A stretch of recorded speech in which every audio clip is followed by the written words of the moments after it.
कि प्रभु ये भीड़ कहाँ जा रही है, इतने लोग, लाखों नहीं करोड़ों। शंकर जी बोले जा रहे हैं सब लोग कुंभ नहाने। तो पार्वती मैया बोली अरे ये तो सब बड़े पुण्यात्मा हैं। शंकर जी बोले नहीं, ये जा जरूर रहे हैं, लेकिन ये देखने और दिखाने जा रहे हैं। चलो देख आवे कितना बड़ा मेला भरा है, और दिखाने के जी हम भी गए थे, तुम तो गए नहीं। तो ये देखने और दिखाने जा रहे हैं। पार्वती जी बोली नहीं, ये तो सब भक्त हैं और बड़ी श्रद्धा से जा रहे हैं। प्रभु इन सबको दर्शन दो, जितने भी कुंभ नहा रहे हैं सब पर कृपा करो, सब अच्छे लोग हैं। शंकर जी बोले चलो पार्वती जी आप कह रही हो तो हम चेक कर लेते हैं कि इनमें से कितने लोग कुंभ नहाने आए हैं, कितने लोग पवित्र विचारों से आए हैं, चेक करते हैं। तो जहां से सारे लोग आ रहे थे तो उसी रास्ते पर शंकर और पार्वती एक बुढ़ा बुढ़ी बन करके शंकर जी एक गड्ढे में गिर गए। गड्ढा था गंदा शहर का, वहां पे मलमूत्र इकट्ठा होता था, तो वो गड्ढे में गिर गए। अब गड्ढे में गिरे हैं और गंदगी लगी है शरीर पर। माता पार्वती बूढ़ी सी बन गई। ओ जो गुजरते जाएं, ओ बहन, ओ मैया, ओ भैया, हमारे पति गिर गए हैं, थोड़ा बचा लो, हमारे पति की मदद करो, हमारे पति की मदद करो। देखो उन्हें बड़ा कष्ट है, वह बड़ी भूख लगी है और वो ठंडे में सिकुड़ रहे हैं और वो कष्ट पा रहे हैं, गड्ढे में हमसे निकल नहीं रहे हैं, आप जरा मदद करो। तो लोग बोले अरे हमारे गंगा नहाने का टाइम हो रहा है, हम गंगा नहाने जा रहे हैं। हाँ, ये सब क्या गंदगी मचा रखी तुमने। शंकर जी पार्वती जी से बोले देख लो ये गंगा नहा रहे हैं, किसी की मदद कर नहीं रहे हैं और गंगा नहा रहे हैं। पार्वती जी बोली प्रभु कोई तो आएगा। हाँ हाँ कोई आएगा, सबसे कहो। अब पार्वती जी सबसे कह रही हैं भैया हमारे पति जरा कष्ट में हैं, जरा गिर गए हैं, जरा उठाओ, जरा इनकी दवाई कराओ, जरा इनका ख्याल रख लो, हमसे भी चला नहीं जा रहा है। सारे लोग बोले हम तो गंगा नहाने आए हैं, गंगा नहाएंगे, कहाँ तुम फंसा रहे हो, चलो। एक नौजवान लड़का आया, पार्वती मैया बोली भैया हमारे पति को जरा निकालो, गिर गए हैं। बोला हाँ हाँ चलो निकालते। वो आया शंकर जी की मदद करने। शंकर जी की जब मदद करने आया तो शंकर जी बोले भैया यदि तुम हमें निकालने के लिए इस गड्ढे में आओगे तो हम तो निकल जाएंगे, पर तुम फंस जाओगे। तो वो नौजवान बोला अच्छा हम फंस जाएंगे? हाँ फंस जाओगे। तो बोला अच्छा एक काम करो, पर तुम ही फंसे रहो, हम जा रहे हैं। वो नौजवान वहां से चला गया। कौन फंसे? पार्वती जी देखती रही, कोई नहीं आया। आखिरी में कोई एक सज्जन आए, एक सदगृहस्थ आए, पति पत्नी। जब पति पत्नी आए तो उनसे कहा पार्वती मैया ने कि मेरे पति फंसे पड़े हैं दलदल में, जरा बचाओ। वो गृहस्थ पति बोला, पुरुष बोला कि जी अभी मैं बचाता हूं। शंकर जी बोले कि यदि तुम यहां हमें बचाने आओगे तुम फंस जाओगे। तब उस आदमी ने कहा कि महाराज मैं भले फंस जाऊं, मुझे भले कष्ट हो, पर आपको कष्ट ना हो। मैं फंसूं तो फंसूं, आप ना फंसे, मैं कष्ट उठाऊं तो उठाऊं, आप ना उठाएं। ये कहकर के वो आदमी उस गड्ढे में कूदा, शंकर जी को कंधे पर बिठाया, जोर लगाया, उठाया, बाहर किया। और जब बाहर किया तो शंकर जी ने भी उसे बाहर किया। और जब बाहर किया तो भगवान शिव ने पार्वती जी से कहा देखो इस पूरे कुंभ में केवल ये आदमी कुंभ नहाने आया है, ये परिवार कुंभ नहाने आया। हम लोग किसी की मदद नहीं कर रहे हैं, किसी की हेल्प नहीं कर रहे हैं। किसी की मदद करना यही तो सबसे बड़ा स्नान है। ना जाने किस रूप में नारायण मिल जाएं, कोई आपसे कहे कि भैया हमारी थोड़ी मदद कर दो, तो वो भगवान के रूप में ही तो आपसे मदद मांग रहे थे, आपकी परीक्षा लेने के लिए।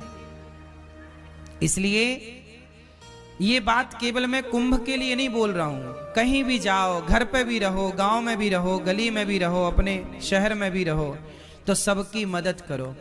शंकर जी बोले कि तुम फंस जाओगे इस गड्ढे में, बोले फंस जाऊं कोई बात नहीं।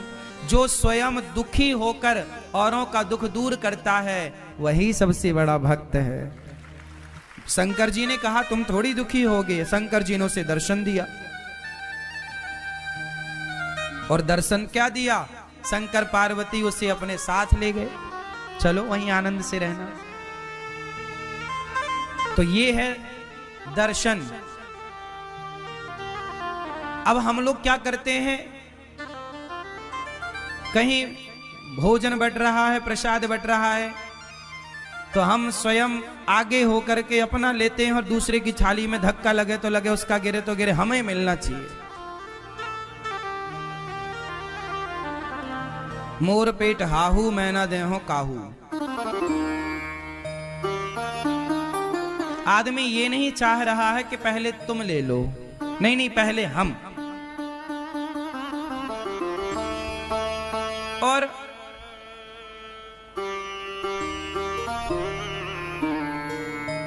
दर्शन का मतलब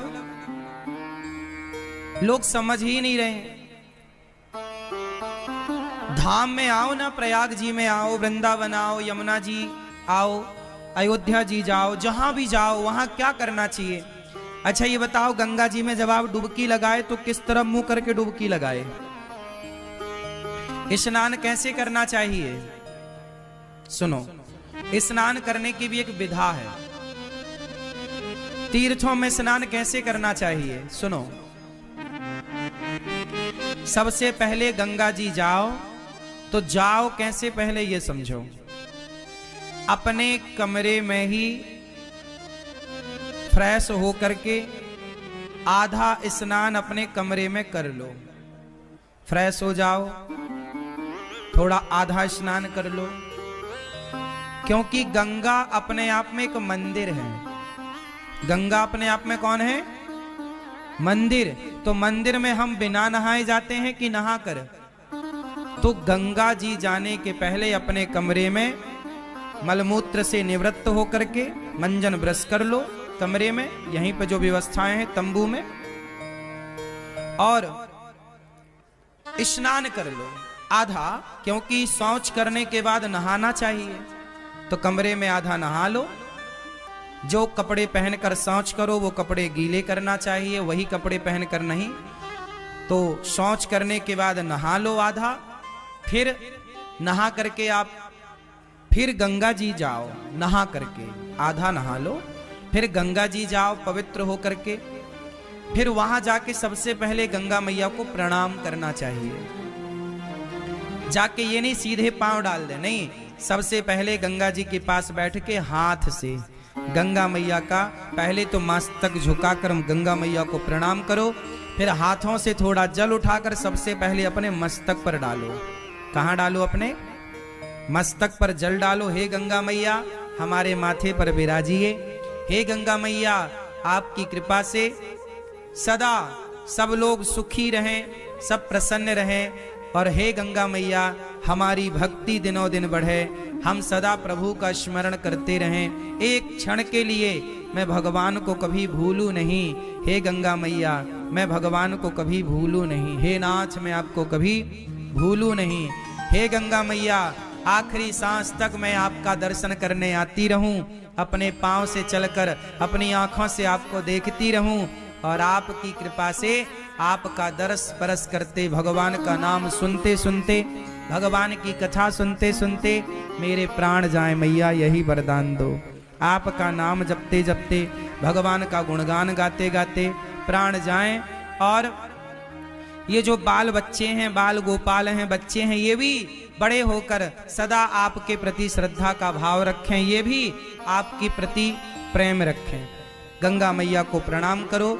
प्रणाम करके फिर जिस तरफ से गंगा जी की धार आ रही है, किस तरफ से? जिस तरफ से गंगा जी की धार, जिस तरफ से गंगा जी की धारा आ रही है उस तरफ मुंह करना चाहिए।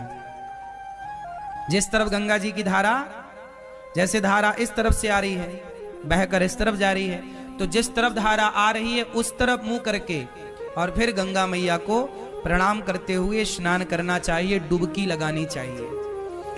और डुबकी कैसे लगानी चाहिए? पहली डुबकी अपने माता के लिए कि ये डुबकी का पुण्य मेरी माँ को मिले जिसने मुझे धरती पर भेजा है। दूसरी डुबकी अपने पिता के लिए, तीसरी डुबकी अपने पूर्वजों के लिए, चौथी डुबकी अपने बच्चों के लिए कि बच्चे इसका पुण्य पाएं, और पांचवी डुबकी अपने लिए। और ये दास अनिरुद्ध तो जब गंगा जी नहाने जाते हैं ना, तो हम केवल माता पिता और पूर्वजों की नहीं, कथा सुनने जितने भक्त आते हैं, जितने शिष्य हैं, जितने भक्त सुनते हैं कथा, हम सबके नाम की डुबकी लगा लेते हैं। प्रभु ये हमारे सभी भक्तों को इस पुण्य का लाभ मिले, और गंगा मैया जो नहीं आ पाए उन भक्तों की भी एक डुबकी ये दास अनिरुद्ध लगा लेता है कि जो भक्त गौरी गोपाल से जुड़े, जो रामानुज परिवार से जुड़े हैं, जो श्री संप्रदाय से जुड़े हैं, जो जाने अनजाने में टीवी पर भी भागवत सुन लेते हैं, यूट्यूब पर भी भागवत सुनते हैं, जो गौरी गोपाल भगवान के प्रति थोड़ी सी भी आस्था रखते हैं, उन सबके लिए ये दास अनिरुद्ध डुबकी लगाता है। और जो लोग दास अनिरुद्ध को गाली देते हैं, उल्टा सीधा कहते हैं, उनके नाम की भी एक डुबकी लगा लेते हैं कि उनको भी भगवान सद्बुद्धि दें, गंगा मैया उनका भी पुण्य बढ़ाएं, उनकी भी शक्ति बढ़ाएं, ताकि वो सदा गाली देते रहें।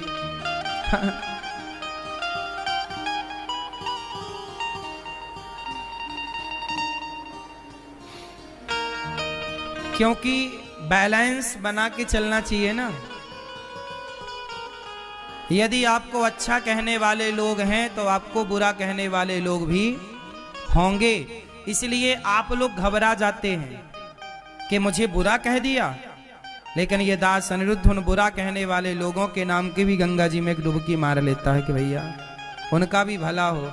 वो बुरा सोचें, हम बुरा क्यों सोचें? यदि आपने बुरा सोचा हमारे लिए और हमने भी आपके लिए बुरा सोचा, तो फिर आप में और हम में अंतर क्या रह जाएगा? आप कितना भी बुरा सोचिए हमारे लिए, पर हम कदापि कभी बुरा नहीं सोचेंगे किसी के लिए।